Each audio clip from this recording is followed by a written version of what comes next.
Hey guys, welcome back to Physiac. Today we're going to do something a little different from what we've been doing before, as you can see. Um, for the start of this channel, we've been mainly focusing on rocket engines, but I want to take this video to try and show how rocket engines allow for different missions to be done, and how your engine determines what you're able to do, and how they fit into rockets as a whole. So I'm going to go over a couple different types of missions. I'm going to go over a suborbital, an orbital, a lunar flyby, and a lunar landing mission during this video. So without further ado, let's just get into it.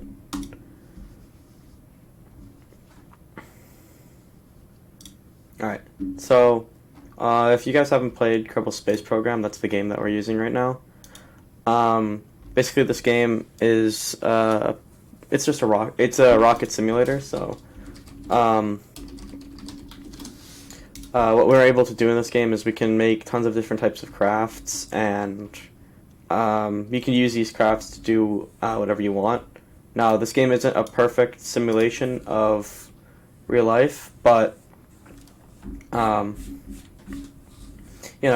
it's really good for just teaching and showing things. So we're gonna get started with the suborbital mission.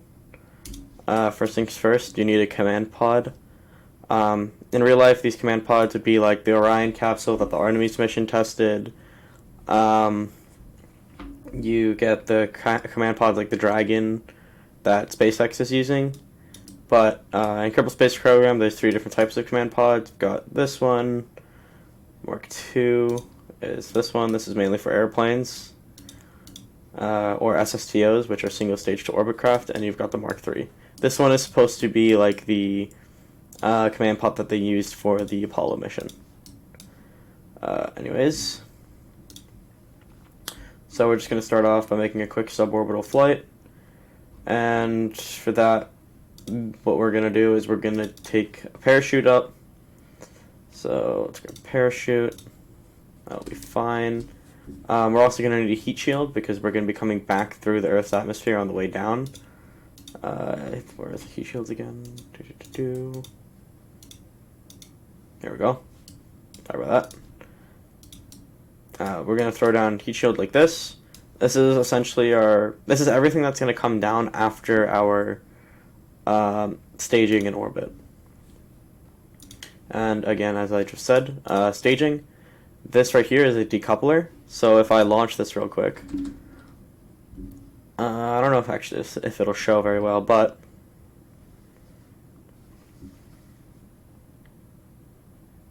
yeah.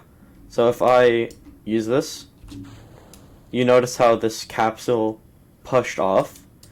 You can imagine that this decoupler, which is what this is called, in real life it's mostly called an interstage, but how it shot the capsule off, that is for basically so you can shoot off parts of the craft, because again, F equals ma, right? And if we want to have more acceleration, we want to decrease mass, because acceleration will be F over m, and the less mass that we have, the greater that fraction will be, and thus acceleration will be higher. So for a suborbital flight, we don't really need anything special. We're actually just going to throw a booster on it. And yeah, this is what we'll call it. Obviously, in real life, you'll never have something like this. In real life, you'd have an escape system. Don't think they have them in here. I haven't played Kerbal in a little bit. Oh, no, they do. So in real life, you'd have a launch escape system on top of the craft like this. But it's fine. It's not real life. But I'm just going to wait. Oh, and once it pops back up over here. So you can see we get a couple of different readouts here. We have solid fuel, ablator, monopropellant, and electric charge. Electric charge is pretty self-explanatory, right? That's this game's way of measuring how much electricity is on your craft. Solid fuel is also pretty self-explanatory. It's just how much fuel is left in the booster. Ablator is for the heat shield. The ways these type of heat shields work is they're basically a lot of very thin layers of material stacked on top of each other, And the way it works is when it experiences a lot of heat, it turns into a type of carbon foam, and carbon takes on heat very well. And because there's so many little thin layers, it takes a very long time for the heat to actually build up enough to get through the heat shield. And this basically measures how much ablation you have left. Monopropellant is because this command pod here actually has reaction control system, which allows us to basically orient the capsule, and you'll see that when we go into space, because we won't have any engines to orient ourselves with. Without further ado, I'm just going to launch, and actually, one second, right before we do launch. This side over here where my mouse is, these are our stages. So our first stage is going to be shooting this booster, and you'll notice that it has a readout here of 2,007 meters per second. What that means is if we were in perfect space and we shot this engine without any air resistance, we would be going to 2,007 meters per second at the end of the burn. This is a really important stat because you can use delta V. That's what this is called, by the way, delta V. It's the change in velocity, right? You can use that to measure distances in the solar system. Or not measure, but you can use that as a type of budget for what your rocket can do. The more delta V, the more you can do. Anyways, I'm going to launch this as our first suborbital. We're using a fairly nice, clean, solid burn. There won't be any spikes in, how well this burn or how fast this burns or anything like that. I'm like 99% sure this should get into out of the atmosphere. And you can see the drag effects happening here. So the reason this is happening again is because we are in the Earth's atmosphere, or in this game carbon, but we're experiencing a lot of drag. And this orange, this is actually a plasma flare happening around our craft because of because our craft is moving so fast in the atmosphere, it's not letting the air molecules get out of the way. So what happens is the air molecules get compressed together, and as we know, temperature really is just how much the particles are moving inside of this, how much the particles are moving inside of the surface, or inside of, whatever we're measuring the temperature of. And if we're forcing the particles to go next to each other, they're going to bump into each other a lot more, right? And that actually creates the temperature and that massive plasma flare you saw. And we'll see it again on the way down.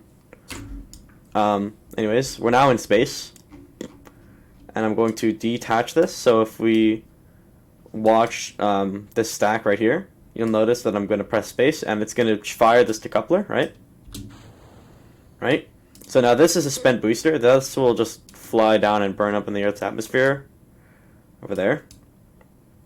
Obviously, if we go to our trajectory looks something like this because we just shot straight up. So the rocket booster will also have this trajectory, but maybe a little smaller since we shot it downwards a little bit.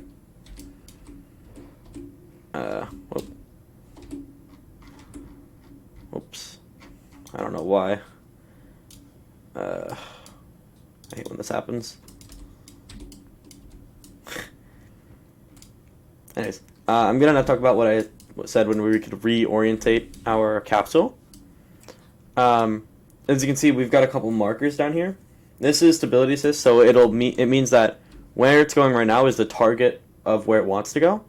So what that means is if we veered off course, obviously because we still have stability assist, it'll perfectly stay stable. But if we were spinning out of control, it would keep that spinning out of control, and it would keep it like that. But if we turned it to prograde, let's say, right?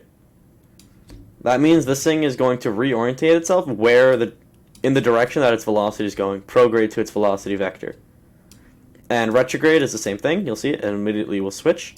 And this is actually the one we're going to want to keep because eventually we'll start falling down like this, right, on the map. We can see it. Oh my god, I forgot.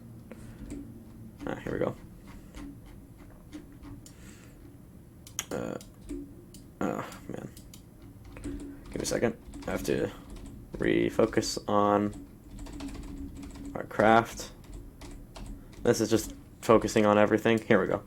Much better. Now we're actually focused on the craft. So you'll see we'll go up and then we're going to go down. In this way here, our velocity vector is going to be pointed down, right? So it's actually going to point our craft directly up. opposite to where it is now, and that means this shield will be pointed downwards. And that's what we want, because this is going to take the brunt of the heat. So I'm just going to time warp here. And you'll see that when I stop time warp, yep, it'll reorientate itself. And now we'll fall to the earth real quick. So, yep. And again, we're going to see the plasma flare in a bit, and you'll also see the ablator go down quite rapidly.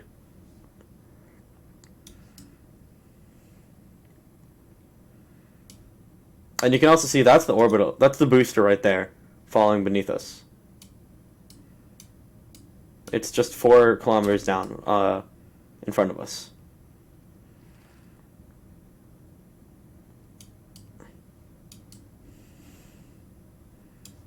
Nope, you'll notice it's going to get a little warm. And the ablator should start to come down, should start to decrease, yep. And that's the game simulating that the heat shield is slowly ablating as we're on our way down. And you'll also notice the G-forces are increasing rapidly. We actually passed our booster, because our booster is a more aerodynamic, or a less aerodynamic shape than us, so it must have tumbled. And you'll notice the parachute's now safe to open, so we're going to do just that. But you'll notice the parachute's quite small, and that's because the air isn't thick enough and we haven't slowed down enough for it to actually expand. So you'll see when we get to around 1,000 meters, it's actually going to expand very rapidly. And that's when our velocity will slow down, because this velocity is way too fast to land on. You want to land around 6 meters per second, and now it's going to expand really, really rapidly. Yeah. And now that'll bring us down to a nice 6-ish meters per second. And our booster is going to fall next to us pretty quickly. Where is it? Oh, there it is. I have it locked on. And boom. Yeah, that was the booster. Anyways, that's our first landing. We have gotten out of the atmosphere and back in. Now, we're going to take on a more ambitious challenge of going to orbit. So, again, we're going to stick with this type of command pod because we need a heat shield and we need parachutes, except this time we're going to have to go a lot farther than just up.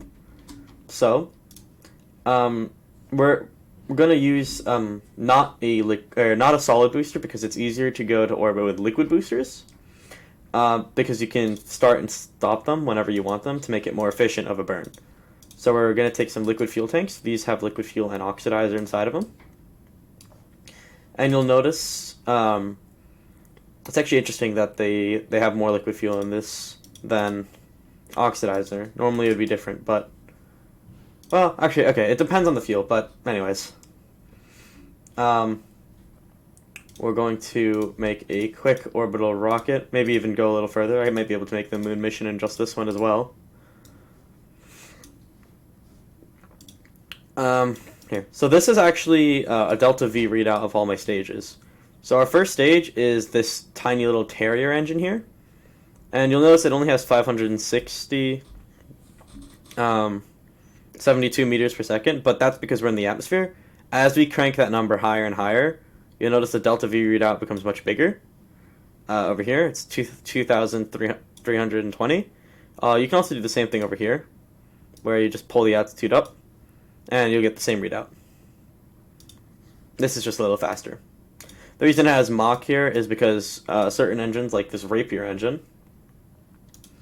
because they're mainly made for airplanes, the speed of it, well, okay, it needs air to fire, but you'll see the burn time of it actually increases with Mach.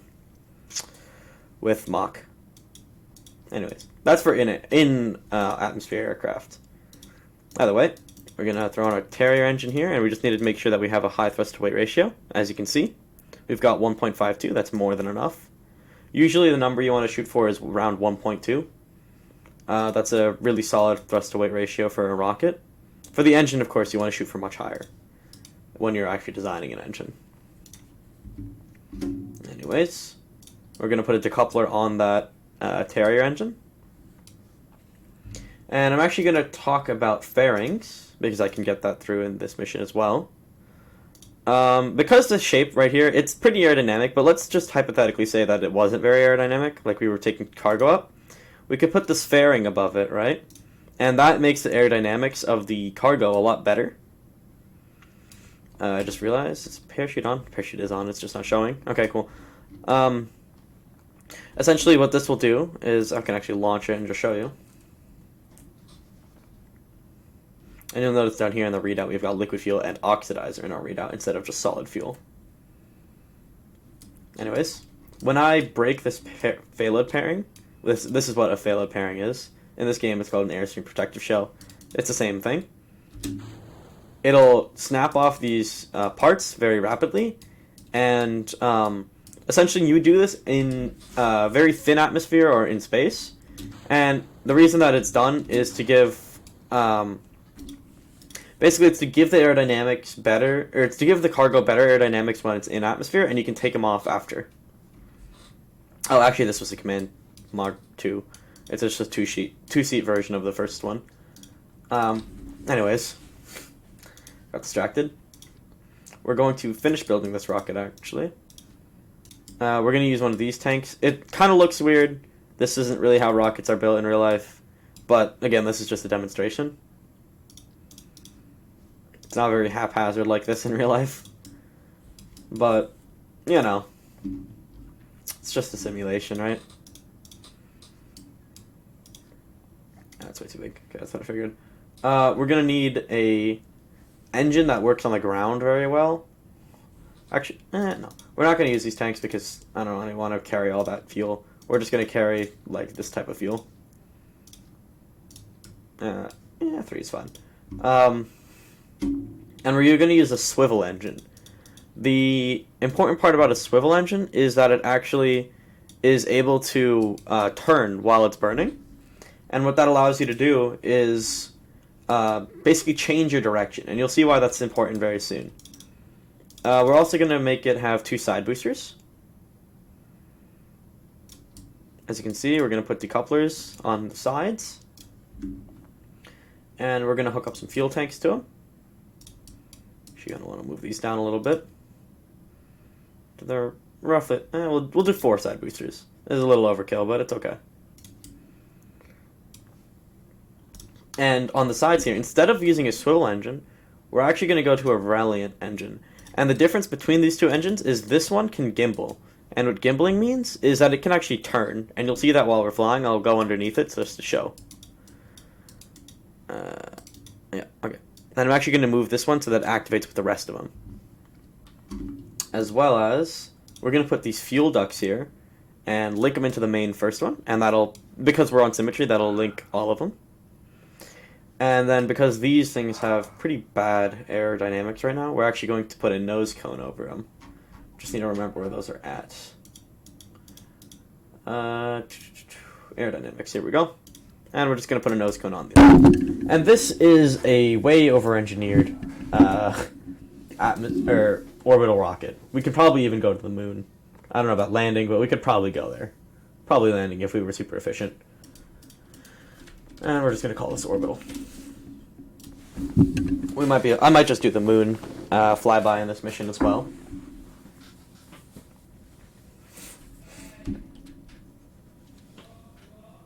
Either way, here we are on the pad.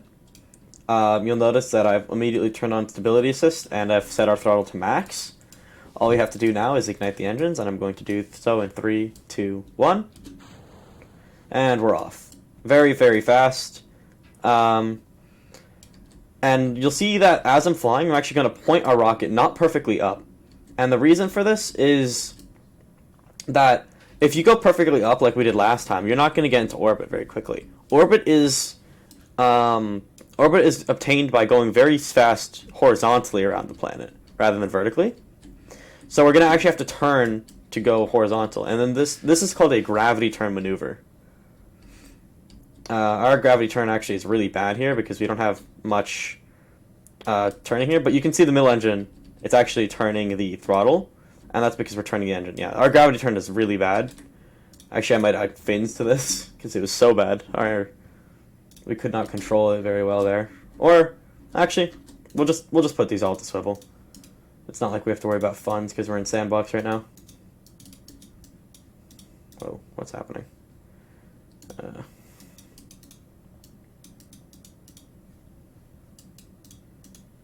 Whoa, 1 second.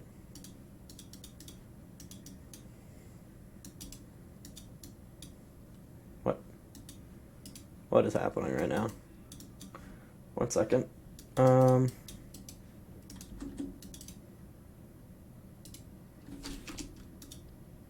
we go. Anyways, so I'm gonna put these rest of these engines as swivel engines, like this, and that will allow us to have much better turning. And I'm also going to add a small little wing to each of these sides, and just to make it a little bit better at launch, I'm going to put launch towers on these. And what this will do is essentially just, it'll let our engines fire up and then we'll launch. So now if we go,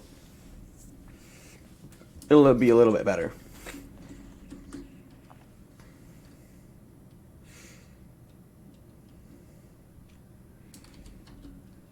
Alright, so I'm going to set our throttle to max. Actually, I messed up the staging here a little bit.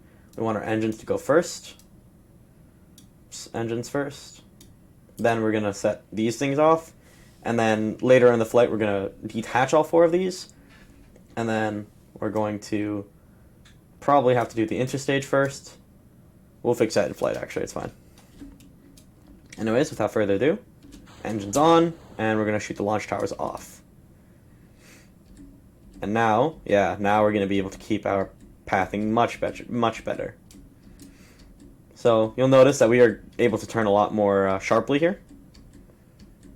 And this is actually what this is called is a nav ball, and it allows you to see where you're heading. Essentially, these are degrees markers here, I guess you could call them. Degrees from the horizontal. So you'll notice that we're on a very sharp degree already. And we're only going to get sharper and sharper from here.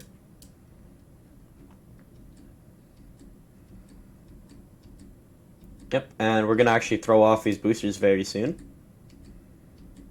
In a couple seconds. Here we go. And what that is called is a Korolev cross. When you shoot 4 boosters off like that. And there we go. We can actually cut our burn here because it's hard to see up there. But if I go into here, our apoapsis is above 70 kilometers, and in this game 70 kilometers is the edge of the atmosphere. In real life you wouldn't actually stop your burn like this. You would rather keep your burn going. But in this game what we can do is we can go into our apoapsis and we can plan a maneuver. And this maneuver we're going to want to burn prograde for a while, and that'll get our orbit nice and circularized, as you can see here, which will put us in actual orbit of the planet. Let's just get a nice perfect circle orbit. Those are nice to have. Oh wait, what? Wrong maneuver. Whoops, I accidentally made it shoot inwards to the planet rather than just prograde to itself.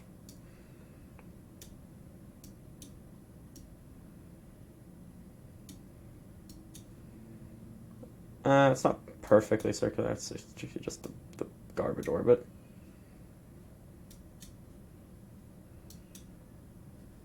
Okay, that's pretty much circular.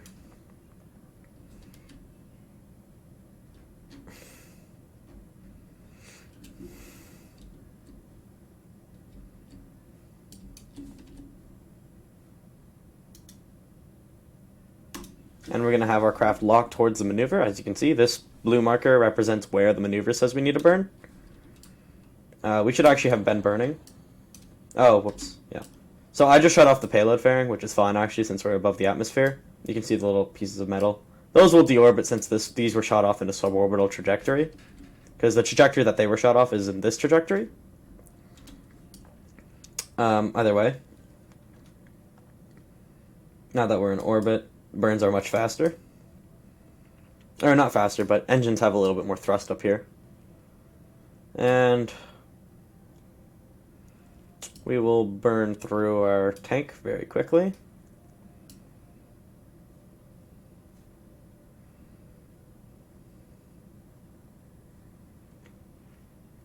Just wait for the burn.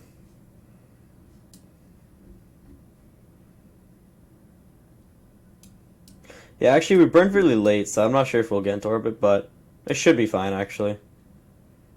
It looks to be alright. It's just not going to be the exact orbit that I wanted, which is fine. Doesn't really matter that much.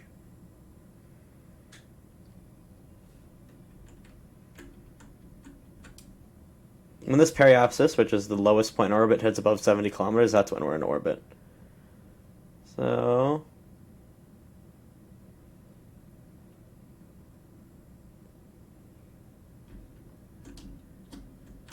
and now we're officially in orbit. So, as you can see, if we were to speed up time, we will go around the entire planet. Nice and perfectly in orbit. We're on the dark side of the planet now, and we'll go to the light side very quickly. Oh. And here we are. Ain't that beautiful. But we actually have quite a bit of fuel left. We might not have to stop here. We can try and go for the moon. In this game, the Mun. And the way to do that is we are going to want to make this one part of our orbit extend out to the moon. So what we're going to do is we're going to set the moon as a target. And what that means in this game is it'll actually tell me when one of my orbits are going to collide with the moon's orbits. So now we're going to extend our orbit out to the moon's plane. And those two markers represent us and the moon. So we just need them to line up pretty nicely. I'm just going to do it very inefficiently and just do it like this. So what this means is we are actually on... is this a free return? This is a free return trajectory. So what that means is if we don't go into the moon, we'll actually just come back to Earth, which is fine. That's good. The Apollo trajectory was like that, actually. Although I think the Apollo trajectory has made it so that it would land, that it would actually come down to Earth. Either way, now that we're pointed at our maneuver, it looks very, very strange from this angle, but when we warp ahead a little bit, this is just speeding up time, otherwise it would take forever. Oh, there's the moon right there, nice and big. And you'll notice the burn time is 40 seconds. So to have a successful burn, you want to do half the burn on one side of the timer and half the burn on the other side of the timer. So for us, the node is about to happen in 1 minute 5. So we're going to want to burn at 20 seconds at full throttle. By the way, this is the actual maneuver that we planned. And this will make our orbit go from this blue line to this orange line. Oh, actually, we do have a very similar orbit to the one that Apollo used, because if we don't take the orbit, we'll actually go towards the Earth.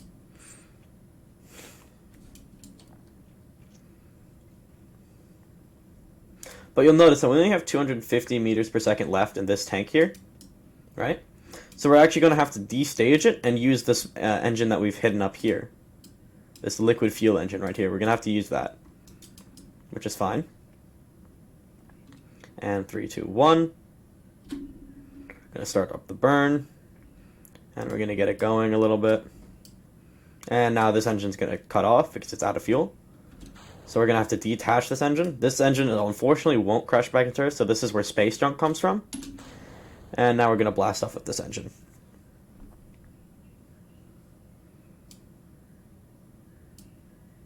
Now things like that type of space junk, one way to deorbit it is to have actual boosters on that engine that when you take it off, it'll shoot itself backwards retrograde, and that'll make it fall towards the planet.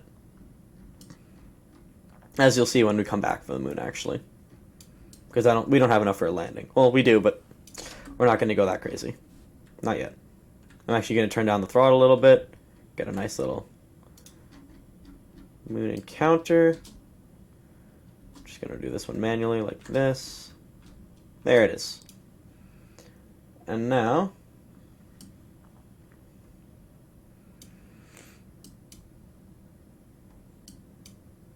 we are going to warp ahead a little bit in our orbit. And right now the moon's here. And it'll come and meet us at the node, which is going to be over there-ish somewhere. which isn't really a good way of giving directions in space, but you understand what I mean when I look at the map, right? The moon's over there, it's going to meet us over there. So I'm actually going to speed up quite a bit.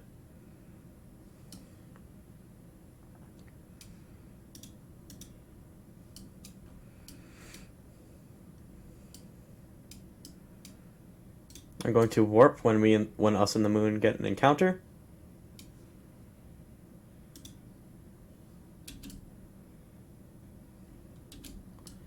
I don't know why that just happened, but it's okay. We can change our orbit just slightly to add a bit of a retrograde part to it to get a better encounter here. All right.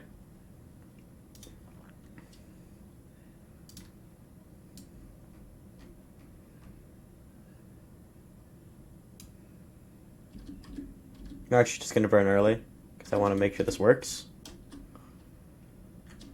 It's not ideal, but it's okay. Right, and now we're going to get a nice little sphere of influence encounter with the moon.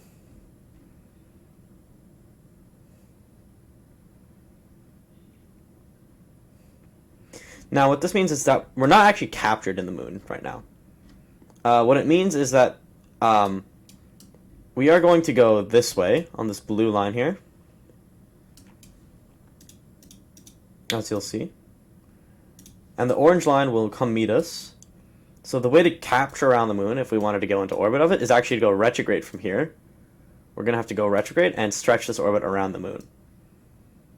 And what retrograde orbits do actually, or what retrograde burning does, is it means that you actually slow down around that orbit. And when you slow down around that body, your orbit is going to naturally decrease in size. So now we're going to time warp to the maneuver. Our maneuver is right here. And I'm going to wait for 12 seconds and burn.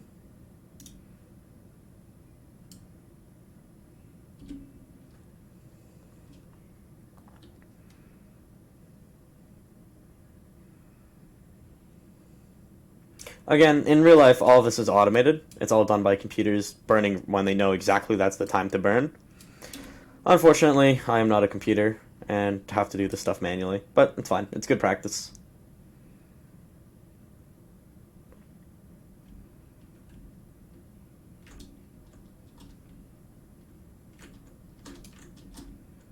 Right, and now we're going to circularize our orbit a little bit, just so we can go around the moon closer to its surface. Doesn't actually do anything for us right now, it's just kind of cool.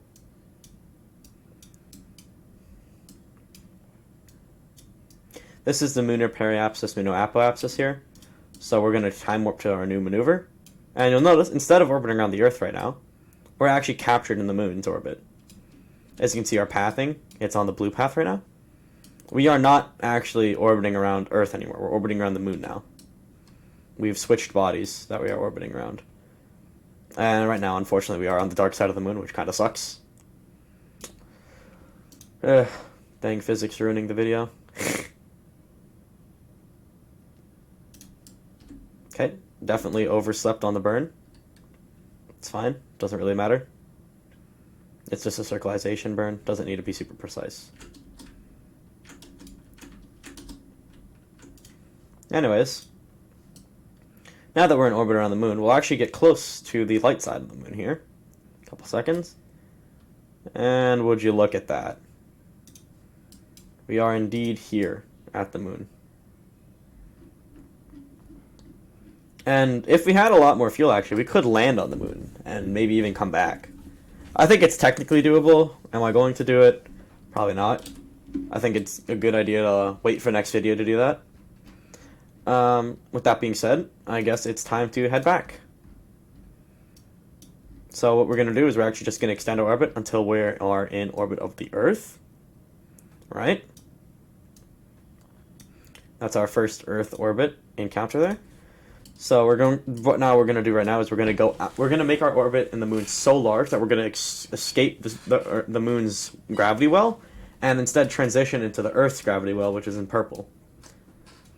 And so we're going to do that now. I'm going to time warp to our new node. Unfortunately, I made it 2 orbits later. And I guess it's not on the bad side of the moon. Nice.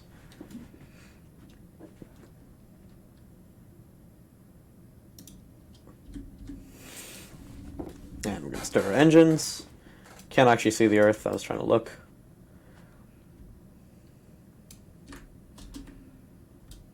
Alright, cool. And bada boom, bada bing, we are now going to switch our orbit from being a lunar orbit into a Earth orbit, or in this game, Kerbin. As you can see, we're on the blue line, and when this is our moon escape, and boom. We've just switched from being in a moon orbit to being in a Earth orbit.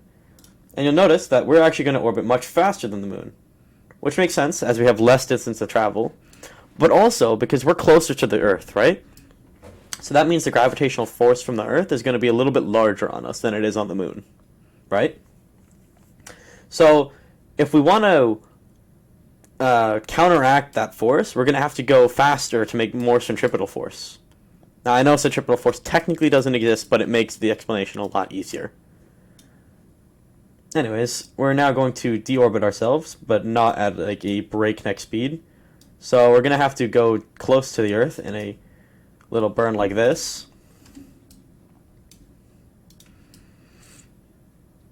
And you notice the moon's very visible from here.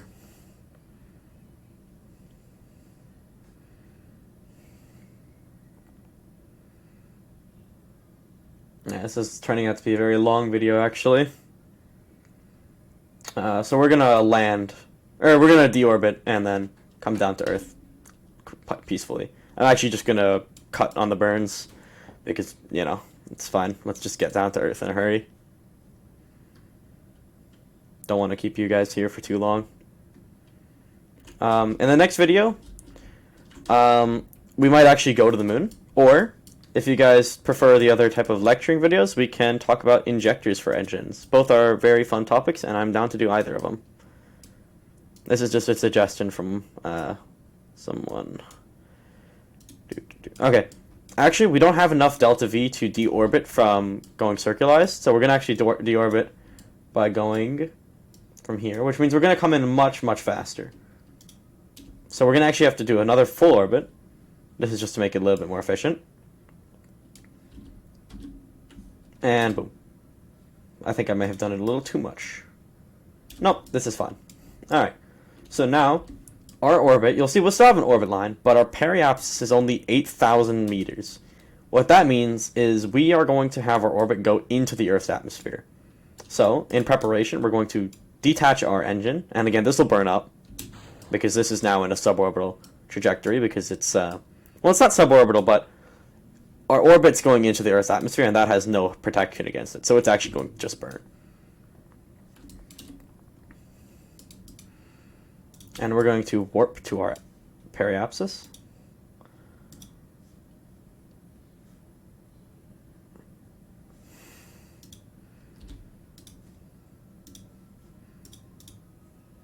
Yep.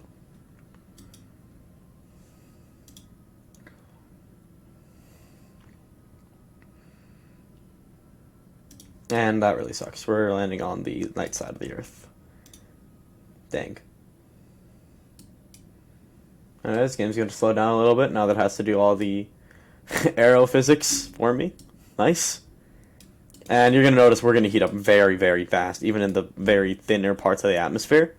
We're going to heat up very quickly because we are going at such a fast amount of speed. I mean, we're going 3 kilometers a second right now. This type of heat's no joke. Our blader is actually going to go down quite fast here. You can see it going down. Now, a blader in this game is, I will admit, it's a lot. You get a ton for very little, but you can see it's doing a nice job of keeping us nice and safe. If we go into cockpit view, you know, it's just casually on fire out there. It's fine. And would you look at that? It's glowing orange. Nice.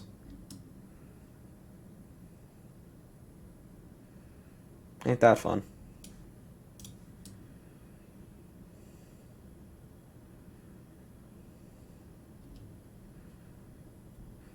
So a lot of our energy from our kinetic energy is actually going into heating up this massive plasma flare, which is really nice because it makes us slow down very quickly. And there we go. Now we don't have enough energy to sustain a plasma flare anymore. That's good for us. I'd rather not be on fire.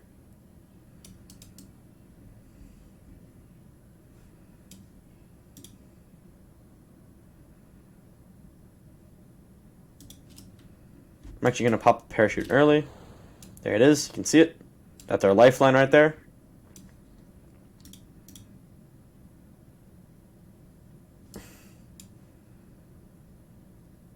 And we really can't see the Earth very well at all, honestly. Maybe I can turn up brightness, but I don't think we'll be able to see it. No, it's fine. We'll see it when we get closer, honestly. It's okay. It's not letting me time warp. So it must be getting very... Well, we are close, but... I don't know. We're getting there. It's okay.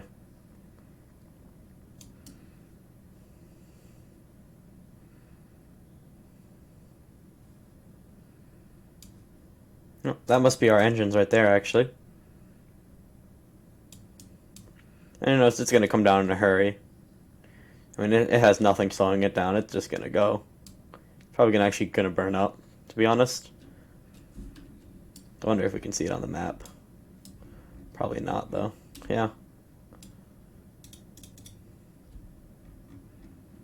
Oh, there it is. Yeah, it's got a nice casual velocity of 2 kilometers a second right now. And it's going. It's gonna burn. I don't see it surviving. And even if it does, it's gonna hit the Earth anyways. Oh, actually it just blew up.